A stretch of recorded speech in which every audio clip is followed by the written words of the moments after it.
بسم الله الرحمن الرحيم. كيف يكون للمشركين عهد عند الله وعند رسوله إلا الذين عاهدتم عند المسجد الحرام، فما استقاموا لكم فاستقيموا لهم، إن الله يحب المتقين.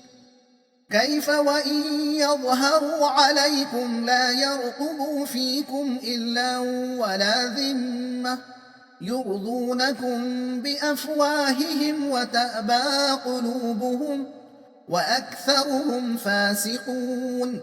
اشتروا بآيات الله ثمنا قليلا فصدوا عن سبيله، إنهم ساء ما كانوا يعملون.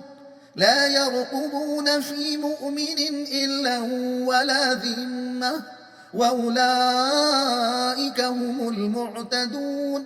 فإن تابوا وأقاموا الصلاة وآتوا الزكاة فإخوانكم في الدين، ونفصل الآيات لقوم يعلمون. وإن نكثوا أيمانهم من بعد عهدهم وطعنوا في دينكم فقاتلوا أئمة الكفر إنهم لا أيمان لهم لعلهم ينتهون. ألا تقاتلون قوما نكثوا أيمانهم وهموا بإخراج الرسول وهم بدؤوكم أول مرة أتخشونهم؟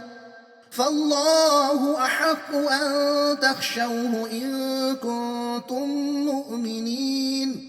قاتلوهم يعذبهم الله بأيديكم ويخزهم وينصركم عليهم ويشف صدور قوم مؤمنين، ويذهب غيظ قلوبهم، ويتوب الله على من يشاء، والله عليم حكيم.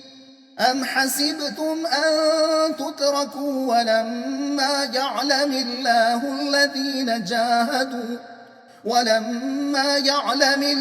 الذين جاهدوا منكم ولم يتخذوا من دون الله ولا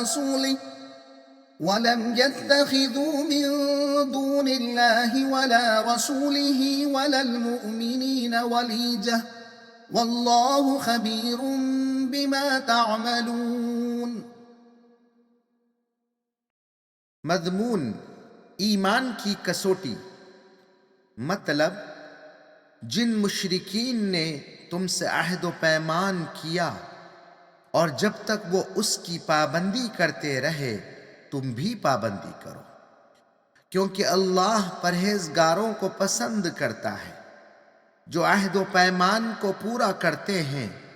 और अगर वो अहद शिकनी करें और तुम्हारे दीन पर हमले करने लगें तो तुम भी इनसे जंग करो।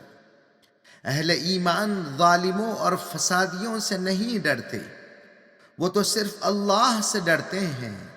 मुसलमानों, जब तक तुम आजमाइशों से न गुजरोगे और ये साबित न करोगे कि वाकई तुम अल्लाह और उसके दीन को अपने जानो माल से और भाई बंदों से बढ़कर अजीज रखते हो, तुम सच्चे मोमिन करार नहीं दिए जाओगे।